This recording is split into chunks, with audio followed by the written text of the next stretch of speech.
minute. Is this a retelling?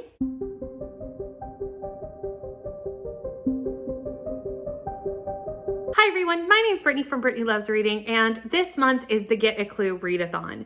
For that, I wanted to do a theme vlog of some sort for Team Scarlet. I am the host of Team Scarlet for Get a Clue Readathon, which is the brainchild of Rainy Blue Reads. My fellow co-host is Katie, and I will link both of them down below, so definitely go check out their channels. And for this month, in honor of the beautiful Miss Scarlet, who I absolutely love in Clue, she seems so glamorous and like old Hollywood, we will be reading 3 books with the word Scarlet in the title. And I figured to get started, we would get started with the book that inspired this vlog. And that is The Scarlet Veil by Shelby Mahern. This is a vampire romance. That's really all I know about it. I know this is in the same world as the Serpent and Dove books, but I know that the author said you can read it as a standalone. So I have not read the Serpent and Dove books, so I am going to try to read this as a standalone. I know that there might be some spoilers for the Serpent and Dove series, but I'm okay with that. That's fine. I'm going into it knowing that that's the case. So let's jump into this, I think, vampire romance. That's what I think this is. I'll know more as I'm reading it, and I'll let you know once I know. But let's jump in and start our first book. I am starting off a bit chunky though. So I have read the first 50% of The Scarlet Veil, and I will say this definitely does spoil the Serpent and Dove series. I kind of suspected that going in, but I do want to mention that I would not necessarily say this could be read as a standalone if you are even slightly interested in the Serpent and Dove series. And to be honest, I was a little confused for the first little bit because I think you kind of do need to know what happened in Serpent and Dove. I ended up going to look up some spoilery reviews so that I had the context I think I needed, but I would probably recommend reading the other trilogy first if you have any interest in doing it that way. This follows Celie. Celie is following the events that happen in Serpent and Dove. In this book, Celie has joined the Chasseurs, and this is a kind of police force for this society. Although she is the first female to ever do so, and she is a female in a man's world, and they are not having it, and she's really having to struggle against this kind of patriarchal system. Women are being murdered. A lot of women are being murdered, and Celie is being left out of the investigation. Celie finds out, she kind of storms away, she kind of runs away, and when she leaves, she gets abducted by Mikal. Mikal takes Celie away to another realm, and Mikal is a vampire, and this realm has a lot of vampires in it. Mikal needs Celie to help him with something. He wants to find out what happened to someone in his family. He has a mystery that he wants to solve, and he thinks Celie is his key to it. Obviously, this is a vampire romance, so I assume that at some point there will be a romance between Celie and Mikal. I don't know how I'm going to feel about that when it happens, because I would not say Mikal at this point is a character that I like. It almost feels like a bully romance, which we know from past experience is not something that I particularly enjoy. And if that's the way it's going to fall, I'm not sure if I'm going to like the romance in this book. But it's only the 50% mark, so I definitely want to withhold my thoughts until the romance actually gets started, because it's on the precipice, but I would not say we've actually started. We're still building the ground rules of this world. This book took a long time to set up what was happening. It is over 600 pages, so that makes sense. But there was a lot going on, and it took me a long time to really care about our characters and get invested in the story. It took a long time. I probably only got invested around page 200 to 250. It took me a while. I just don't know how I feel about the romance right now. I don't know if it's something I'm going to enjoy, because it really does feel like a bully romance. And I just don't love those. But I'm going to keep reading. I'm invested enough to kind of see how this book concludes. I have about 300 pages left. So I'm going to go read that, and then I will talk with you about kind of whether I'm going to be continuing with this series as the books come out, or whether I'm just going to stop at the one book. Honestly, right now it could go either way. It really depends on how this goes at the end. Because I'm okay with the slow start in a book that's this big, in a series that's this big. There's a lot to tell us. So I'm okay with a slow start if the ending is worth the slow start. So the second half of this book is really going to determine how I feel about it. So I finished reading The Scarlet Veil. I'm going to give it 3 stars. This really felt like a very long prequel book to what is going to happen in the rest of this series. We were really just setting up what is going to come in book 2. Not a lot really happens in here, except getting all our characters where we need them to be and introducing us to all the characters that we need to know and the places we need to know. And that's really all that kind of happens in here. We do find out who is killing these murdered women, and we do get to the conclusion of that storyline, but the romance in here never happens. So the fact that this is touted as a vampire romance, just go into it knowing it's a very slow burn. I'm assuming the romance starts in book 2, but it's not in here. There's definitely some fondness going on between our two main characters, but they never enter any sort of romantic relationship. It's all build up. Like I said, it really just felt like a prequel, and that's kind of how I felt about it. It really felt like it was just setting us up for what's to come. That being said, I did enjoy the writing quite a bit. I did not love the bully romance feel of it, like I mentioned in the middle update that I had, but I did feel like that kind of stopped happening as we went through the book. And they really did start to work together. So that didn't bother me so much, and I probably will continue because I do want to know where we're going. I read 600 pages to set up for where we're going. I want to know where we're going. So I probably will continue with the next book when it comes out. But until then, we have to read our next book with the word Scarlet in the title. For this book, I will be picking up a book on KU called The Scarlet Princess. This is a book, like I said, I found on KU, and it is a YA fantasy, so we're staying in kind of the same genre, and I don't really know that much about it. I saw it on KU while I was looking for books with Scarlet in the title, and then I saw on Goodreads that a few people that I know were interested in reading this book or had read this book, and I will check back in with you once I know more, because where I just found this on KU, I actually don't know that much about it, except that it's a YA fantasy. So let's dive in. So I've reached the 50% point in The Scarlet Princess, and very quickly this story kind of hit a nerve with me. And I went, wait a minute, is this a retelling?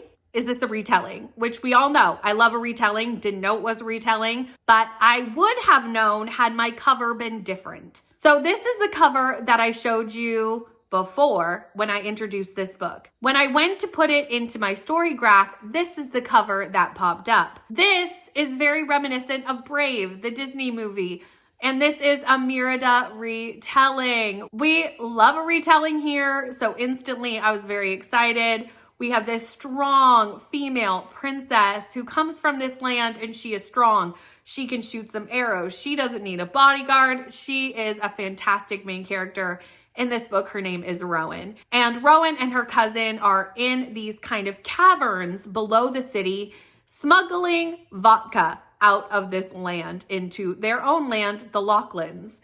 When they get kind of stuck due to a storm causes a cave-in, they get stuck, they get discovered, they get captured for smuggling. They find out that she's the princess, so they can't really kind of give her a punishment without starting a war. So they need to take her to all the clans of this kind of area, and the clan leaders get to kind of vote on what's going to happen to her. It's very Scottish. I'm kind of loving it. It's great. The person who finds her is Theo, and while they are taking her to this kind of gathering where all the clan leaders will decide what's happening to her, we have a romance start to ensue with these characters. It's just starting. They're just kissing. It's very low key at this moment in time. Even though this is very much an adult retelling of the Disney movie, I kind of want to watch the Disney movie, so I think I might even do that today while I finish the second half of this book. That's kind of my plan, because I haven't watched that movie in a long time,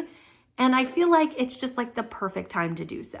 So I have finished The Scarlet Princess, and I will say a lot of the same critiques I had of The Scarlet Veil are going to be the same critiques that I had for this book. Luckily, this one was a lot quicker. It was like a 5-hour audiobook. It was a very fast book, but it really did feel like a prequel. It was what we needed to know to get our characters where we needed them to be so that the author could continue the story in the next 4 or 5 books. But I will say, what happened in the second half of this book was not what I was expecting. When you saw me last, I was talking about Rowan and Theo. And yes, there is an insta-love kind of situation going on with Rowan and Theo. But when we get to this gathering where all of these leaders of these different families and clans come together to like vote on what they're going to do about this princess, we meet another gentleman. And this has a very enemies to lovers feel to it that I wasn't expecting. So we have kind of like a love triangle going on. Nothing really happens with this other character in the second half of this book, except kind of like the lead up. But I actually think that this partnership makes more sense to me in the long run, because I think she is such a strong character. And Theo comes from quite a patriarchal society. I don't know how that was going to work. So I think this might fit a lot better. I was thinking that Theo was our main male protagonist, and now I don't think that's the case. It might be a love triangle, but he's certainly not the only one, if he is even the one at all. I'm actually kind of hoping that we ditch Theo and move over to the new one. I think it's a much better fit for our main character. She's so strong, and I think she needs someone who isn't going to try to like tie her down and isn't going to try to like muffle her. And I feel like Theo might try to do that. I think I might like this coupling a bit better. I am intrigued to know where this story is going to go. So I'm definitely going to be continuing with this series. I want to know what happens. I'm interested. But for this book, I did only give it 3 stars because not a lot happens. It's very much just a setup. But I do love the retelling aspect of it, and I am intrigued, and I think the later books in the series will probably get higher ratings from me as we kind of filter through the story a bit more. However, we have one more book to read for this vlog, and it is certainly one that I think a lot of people are going to be excited to see me read, because earlier in the month, I read Cinder. And everyone was very, very excited in sprints and everything that I was finally picking up the Lunar Chronicles. So let's continue with the second book, Scarlet. This is a sci-fi fairy tale retelling series. The first one is Cinder, following a cyborg who is kind of our Cinderella character. The first book leaves on a cliffhanger, so I'm very interested to see what happens in this second book. Also, we must meet Scarlet, who I believe is a Little Red Riding Hood character. I don't know if they are a cyborg like Cinder is. I don't know at this point. I haven't read it. So I'm going to dive into this book. I don't know how much I'm going to be able to tell you, because obviously I don't want to spoil the Lunar Chronicles, but it has been out for a while, so I'm sure I can tell you some of it. In the first book, we follow, like I said, Cinder, who is a cyborg. She is the best mechanic in this land, and the prince, Kai, comes to Cinder and says, "Can you fix my android?" Cinder does, finds information about the Lunars. The Lunars are kind of like a warring people. They want to take over Earth.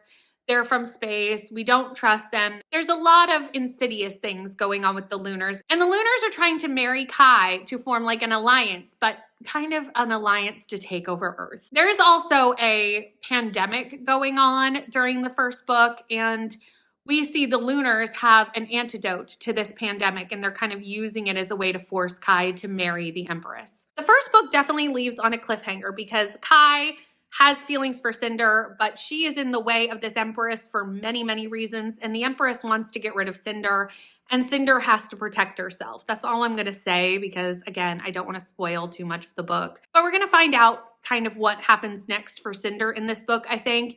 And I'm sure Scarlet, our Little Red Riding Hood character, is going to help. So I have finished Scarlet by Melissa Meyer. I really enjoyed this book. I didn't talk to you in the middle of this book because since this is a sequel, there's very little that I can talk about. So I felt like one chat would be enough for this book. This follows Scarlet, obviously. And Scarlet is a teenage girl and she lives with her grandmother. However, 3 weeks ago, her grandmother went missing and Scarlet has no idea where her grandmother has gone. This definitely sends Scarlet down a path to find her grandmother. She wants to know. Her grandmother's not one to just like run off. The police, or not necessarily the police, but you know what I mean, like the police in this world, aren't really investigating. They just assume she went away for a time. She's a grown-up, but Scarlet knows that's not the case. Scarlet meets Wolf. He is a street fighter. They kind of form a friendship. And she finds out that he is part of the gang, or used to be part, he has left the gang, that has taken her grandmother. And Wolf and Scarlet kind of team up to go find her grandmother. And that's where we kind of follow this book. Very much a Little Red Riding Hood retelling, and I really did like how it stuck to the main story, and also that Scarlet got her own story within this larger plot that Marissa Meyer has got going on over all the books in the series. Eventually, Scarlet's storyline does kind of line up and blend into the storyline from the first book. I'm not going to go into detail about that because if I told you anything about that, it would spoil the first book. I know these books have been out for a long time, but just in case someone hasn't read it, because I haven't, I don't want to spoil it because it's quite good. I ended up giving this 4 stars and really do love the fairy tale vibes of this. Like I said, it really sticks to the original fairy tale and has the vibes of the original fairy tale while still building on this world that Marissa Meyer has made with these cyborgs and lunars and everything going on within that. But that is the end of this reading vlog where I read 3 books with the word Scarlet in the title. And I have enjoyed my time with Get a Clue this month so much. As you're seeing this, Get a Clue is over in a couple of days. And I just want to thank Rainey for hosting this readathon. This is going to be my last video for Get a Clue. So thank you, Rainey, for everything that you put into it. Thank you to all the other hosts and all of you that participated. We had a fun month on Team Scarlet, and I've had a fun month doing sprints and everything with all the different teams and just having a good time reading together. Thank you so much for watching. Please like, comment, and subscribe, and I'll see you in the next one. Bye.